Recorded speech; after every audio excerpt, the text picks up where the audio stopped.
कि ये मौका इंडिया ने दिया, ये जाया ना किया जाए। 3 आदमियों की वोट थी कि एटमी धमाका किया जाए, और अब जो हालात बनाए जा रहे हैं कि इंडिया ने 30 रुपए पेट्रोल सस्ता किया और रूस से वो फायदा उठाया जो हम उठाने जा रहे थे, और हम कश्मीर से तिजारत की बात कर रहे हैं। चैनल को अगर अब तक सब्सक्राइब नहीं किया है तो करना। किसी के पास सारे बंद गली में फंस गए हैं, सियासतदान फंस गया है, मईशत फंस गई है, इंटरनेशनल रिलेशनिंग फंस गई है, पेट्रोल फंस गया है, चीनी 100 रुपए पे हो गई है, 70 रुपए पे परसों इन्होंने ऐलान किया है। दाल सबसे अहम इंपॉर्टेंट जिस पे मीडिया कोई बात नहीं कर रहा, 230 रुपए किलो घी बढ़ गया जी। मैं अगर आपको ये कहूं कि सबसे ज्यादा चीज जो तंग कर रही है, अब लोग पानी से तड़का लगाएंगे अपने खानों में। लोगों ने शहरों में दोपहर का खाना खाना छोड़ दिया है। मैं अल्लाह को गवाह बना के ये कहता हूं कि ये मैं किसी पे इल्जाम नहीं लगा रहा, किसी पे इल्जाम नहीं लगा रहा। सुबह का नाश्ता कर रहे हैं और शाम का खाना खा रहे हैं, दोपहर को बाईपास कर रहे हैं क्योंकि उनका बजट अफोर्ड नहीं कर रहा इसका। अगर दुरुस्त फैसले ना किए गए तो फौज तबाह हो जाएगी और मुल्क के 3 टुकड़े हो जाएंगे। पाकिस्तान पहले दिवालिया हो चुका था एक जमाने में, अब बकौल शब्बर जैदी के पाकिस्तान 6 महीने पहले दिवालिया हो चुका है। तो क्या किसी ने हम पर हमला कर दिया? इंडियन चैनल हो, कोई और चैनल हो, जब इधर से बात नहीं निकलेगी तो कोई नहीं चला सकेगा। जब आपके घर से धुआं नहीं निकलेगा, आग नहीं जलेगी, आग नहीं चलेगी, तो फिर कोई नहीं चला सकेगा। खान साहब ने जो इंटरव्यू दिया, जो उनका बयान सामने आया, ये बयान उनका खदशा है या फिर कोई थ्रेट है? ये बयान इंडियन टेलीविजन पर जो थिंक टैंक हैं उनके, वो बरसों पहले दे चुके हैं। फिर उसके बाद ये अमेरिकी थिंक टैंक एक 2005 में आया था, उसने कहा था कि पाकिस्तान के 4 टुकड़े हो जाएंगे और कहा था 2012 तक हो जाएंगे।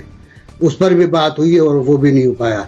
तो ये बुलंद सोचें होती हैं गैर मुल्कियों की, जो हम अडॉप्ट कर लेते हैं। हम सुनते हैं और हम समझते हैं कि हम बड़े सुकरात अफलातून हैं हम, और हम उसको अडॉप्ट कर लेते हैं, ले लेते हैं, अपना लेते हैं। हमने पाकिस्तानी एटमी प्रोग्राम को और पाकिस्तान को रोल बैक करने की साजिश नाकाम बनाई है। हमने पाकिस्तानी फौज को तबाह करने की कोशिश नाकाम बनाई है। टेररिज्म को, टेररिस्टों को देश निकाला देकर, बर्बाद करके, तबाह करके। तो हमारे पास तो वो नहीं है। आप हमें कहते हो शाम और इराक और सीरिया बन जाएंगे, हम वो नहीं है भाई। आप डायनेमिक्स देखो इस मुल्क के। ये मुल्क लड़ चुका है दहशतगर्दों से, दुश्मनों से। हाँ, मशरक़ पाकिस्तान अलग हुआ, हमारी गलतियों से अलग हुआ। दुश्मन का तो बाद में नंबर आता है ना। हमने उनको कमतर समझा, हकीर समझा और अलग करने की कोशिश की, ख्वाहिश भी थी। अलग हो गए वो, अपना काम कर रहे हैं वो, अब हमारा कुछ नहीं बिगाड़ रहे वो। तो मेरा ख्याल है खान साहब का ये बयान पता नहीं किस कैफियत में थे वो, जब उन्होंने ये कहा कि मैं लिख कर देने को तैयार हूं कि ये होगा, पहले मुल्क दिवालिया होगा, फिर ये होगा, फिर ये होगा, फिर अल्लाह ना करे जो उन्होंने फरमाया। तो लेकिन मुझे यकीन है कि ये मुल्क जो है उसमें इतनी ताकत है कि वो उन तमाम साजिशों का मुकाबला कर सके। किया है, मिसाल मौजूद है हमारे पास, हम करते रहे। कोई कुछ भी कहता रहे, लेकिन मुझे दुख इस बात का है कि मेरे एक साबिक वजीर आजम ने कहा, जुल्फ़िकार अली भुट्टो को फांसी हुई तो उसने किताब लिखी मरने से पहले, इफ आई असैसिनेटेड। उसमें ये कुछ नहीं था, उसमें वसीयतें थी, नसीहतें थी कि अवाम के लिए काम करना, अवाम की बहबूद के लिए काम करना, ये था।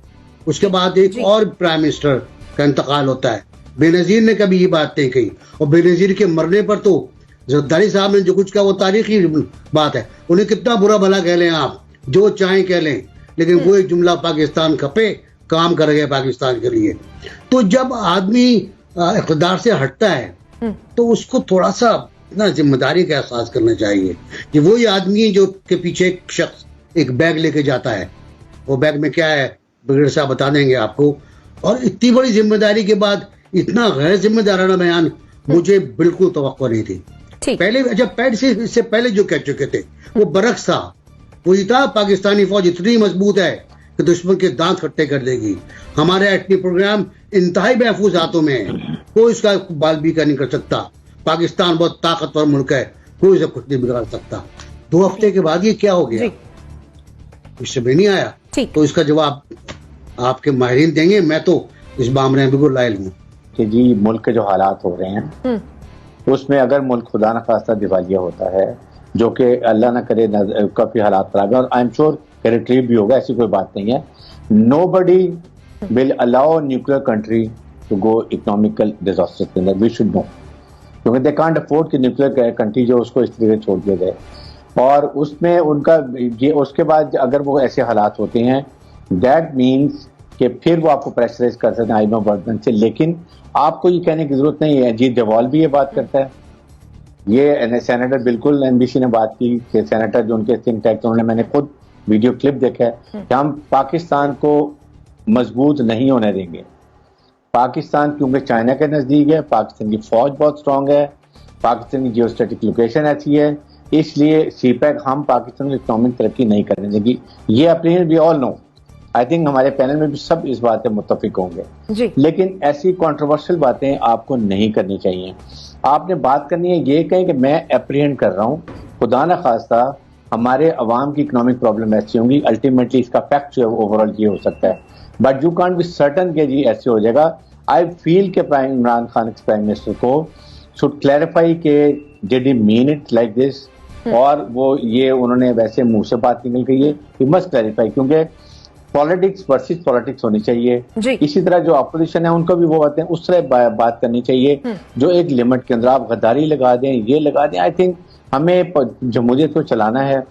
फौज का सिर्फ डोंट ड्रैग फौज, अब आम फौज अब नहीं आएगी, आपने जो फैसले करने आपस में लड़े बेरे, अनलेस मैं समझता हूं कि नुकसान भी खुद जनाब इमरान खान का हो रहा है, किसी और का नहीं हो रहा। अगर कहीं कोई इख्तलाफ है, जो कि रहे इख्तलाफात, जो कि पैदा हुए इख्तलाफात, उन इख्तलाफात को बजाय इसके कि कम किया जाता, खान साहब ने और उनको बढ़ाया, खान साहब ने और उनको ललकारा। लेकिन असल बात यह है कि 2011 से जो खान साहब की ट्रेनिंग होती रही बयानात देने की, हर एक को चोर डाकू कहने की, वो खान साहब के ज़हन में इतनी पुख्तगी हो गई उस तरह के लबो लहजे की, उस तरह के बयानात की, उस तरह ललकारने की, कि अब वो किसी को नहीं छोड़ रहे। मैं फिर कहता हूं कि जिस तरह से खान साहब बयानात दे रहे हैं, जिस तरह से खान साहब ललकार रहे हैं, ये नुकसान खान साहब का ही होगा।